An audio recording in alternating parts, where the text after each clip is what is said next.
Before we begin, I want to mention that if you're interested in upgrading to a paid plan on Framer, make sure to use the link in the description.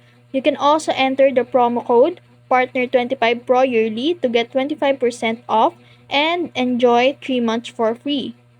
So, if you're looking to enhance your Framer experience, take advantage of that offer.